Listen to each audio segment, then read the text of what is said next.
Você já parou para pensar o que realmente aconteceria se o ser humano conseguisse atingir a velocidade da luz? E se de repente todos os limites da distância no espaço se tornassem apenas uma questão de segundos? Será que nossa compreensão de tempo e espaço e até da própria existência mudaria para sempre? Ou será que, ao brincar com esse limite cósmico, estaríamos mexendo com forças que ainda não conseguimos entender? Isso tudo e muito mais você vai ver aqui neste vídeo.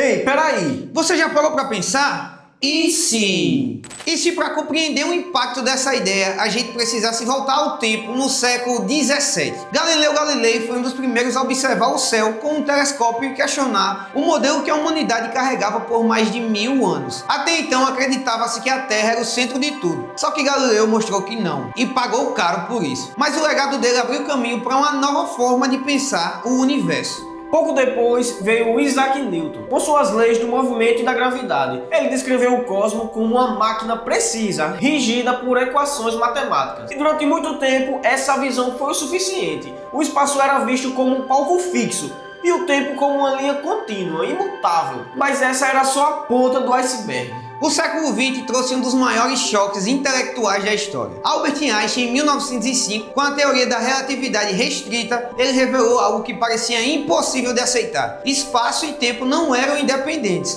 mas sim tecidos entrelaçados. E dentro dessa visão, a velocidade da luz não era só rápida, era o limite máximo da natureza. Imagina o impacto disso na época. Era como se alguém dissesse, olha, não importa o quanto você aperta o acelerador, existe um teto absoluto. E esse teto é a velocidade da luz, quase 300 mil quilômetros por segundo. Um número que até hoje carrega um peso simbólico gigantesco. Mas o ser humano nunca aceitou muito bem a ideia de limite. Desde o fogo até a eletricidade, sempre que encontramos um obstáculo, buscamos uma forma de superá-lo. E é aí que surge a imaginação. A ficção científica. Jules Verne, no século XIX, já falava em viagens espaciais quando mal tínhamos aprendido a voar. Depois vieram histórias como Star Trek, Star Wars, Interestelar, todas brincando aí com a ideia de dobrar o espaço, manipular o tempo e alcançar as estrelas. A ficção não é só entretenimento. Muitas vezes é um laboratório de ideias. O Submarino de Júlio Verne inspirou engenheiros reais. O comunicador de Star Trek parece hoje um celular. Então, quando pensamos em velocidade da luz, não é só fantasia.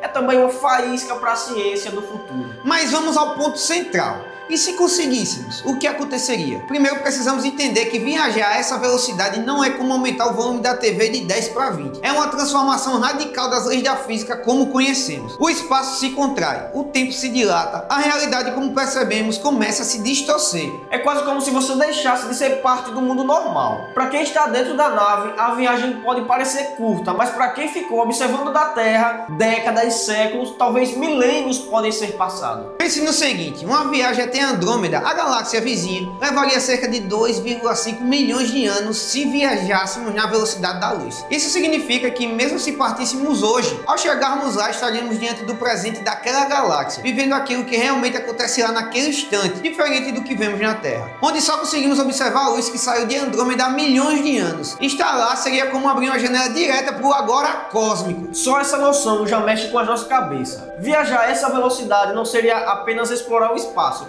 seria inevitavelmente viajar no tempo. Agora que já entendemos como essa viagem mexeria com a física e o tempo, precisamos olhar para outro ponto, a humanidade. O que mudaria na nossa civilização se viajar à velocidade da luz se tornasse realidade? A primeira consequência seria cultural. Hoje nossas identidades estão muito ligadas aí ao espaço físico, país, cidade, bairro, mas quando o espaço deixa de ser um limite, essas fronteiras parecem ridículas. Como você vai defender a ideia de nação quando pode cruzar sistemas estelares em questão de instantes? Isso também afetaria as religiões. Muitas crenças se baseiam em uma visão centralizada da Terra, ou em uma relação única entre humanidade e divindade. Mas imagine encontrar civilizações em outros cantos da galáxia. Que tipo de choque espiritual isso causaria? Algumas religiões poderiam ruir, outras se reinventariam, talvez até novas filosofias cósmicas nascessem. E é um ponto curioso o conceito de lar. Se pudéssemos aí viajar entre estrelas, será que continuaríamos aí chamando a Terra de casa? Ou a humanidade aí passaria a se enxergar como uma espécie nômade, com múltiplos lares espalhados pelo universo? É uma mudança de mentalidade que pode transformar completamente a forma como nos entendemos. Mas não podemos ignorar a política. A corrida espacial da década de 60 mostrou que o espaço pode ser usado tanto como palco de competição quanto de união. Se tivermos acesso à velocidade da luz, quem controlará essa tecnologia? Será monopólio de alguns governos ou um patrimônio coletivo da humanidade? Essa questão é crítica, porque não estamos aí falando de um foguete qualquer não. Estamos falando do poder de alcançar qualquer canto do cosmos. Nas mãos erradas, isso pode se tornar a maior arma já vista. Imagine uma frota aí de naves viajando na velocidade da luz, pronta para atacar antes mesmo do adversário perceber. Isso é um risco imenso, cara. Por outro lado, também seria uma oportunidade sem precedentes de cooperação. Para construir algo dessa magnitude, seria necessário um esforço em conjunto global. Essa tecnologia poderia ser o estopim para que, pela primeira vez, a humanidade agisse realmente como uma só civilização. Agora pensemos no impacto econômico. A exploração de recursos seria completamente diferente. Hoje a gente briga por petróleo, minerais e territórios. Mas se pudéssemos chegar a sistemas estelares em questão de dias ou meses, estaríamos aí diante de planetas inteiros repletos de recursos. Ouros, metais raros, energia em abundância. O que acontece aí com a economia quando a escassez deixa de existir? Talvez isso acabasse com a desigualdade. Ou ao contrário, crie novas desigualdades ainda maiores, porque nem todos terão acesso à mesma tecnologia. Quem dominar a velocidade da luz pode acumular riquezas que farão qualquer bilionário de hoje parecer um amador. E aí chegamos em um dilema ético. Será que temos maturidade para lidar com tamanha abundância de poder? Porque a história mostra que sempre que a gente conquista algo novo, também encontramos novas formas de abuso,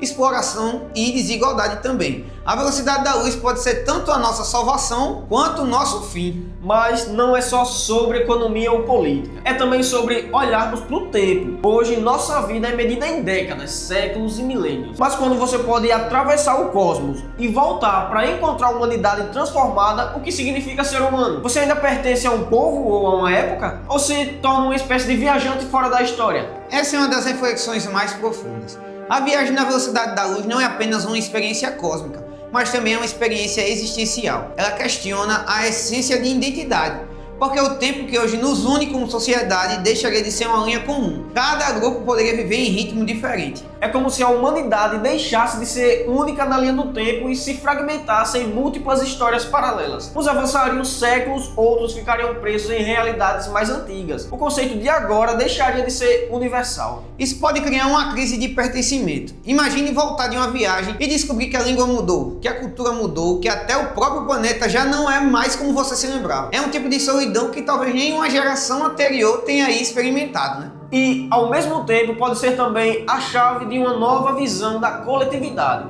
Porque talvez, diante do infinito, a gente percebe que não somos apenas passageiros do tempo. Somos parte de uma história muito maior, que não cabe em séculos ou milênios, mas em eras cósmicas. Depois de imaginar tudo isso, é impossível não sentir uma mistura de fascínio e responsabilidade. Viajar na velocidade da luz não é só ciência. É um convite para repensar quem somos e como nos relacionamos aí com o universo. É verdade, porque cada avanço percebemos que a tecnologia é apenas um reflexo do que já carregamos dentro de nós. Curiosidade, coragem, mas também nossos medos e dilemas. Talvez o maior aprendizado seja esse. Não se trata apenas de alcançar as estrelas não, mas de nos prepararmos para sermos grandes o suficiente para habitar o cosmos com consciência. Viajar à velocidade da luz nos mostraria o universo, mas também nos mostraria a nós mesmos, em toda a nossa grandeza e fragilidade. Então deixa a pergunta para você. Se você pudesse viajar na velocidade da luz, o que faria primeiro e para onde tu iria? Comenta aqui embaixo, queremos saber a sua resposta. E se você curtiu essa reflexão, não esquece de deixar o like, se inscrever no canal e ativar o sininho para não perder nenhuma viagem pelo impossível. Obrigado por ter assistido até aqui. Não esquece de compartilhar, ativar o sininho, comentar, deixar aquele like, porque preparamos conteúdo massa para vocês. Então vem acompanhando tudo que a gente vem postando no canal. Espero que você tenha gostado. É isso, tamo junto e é só o começo.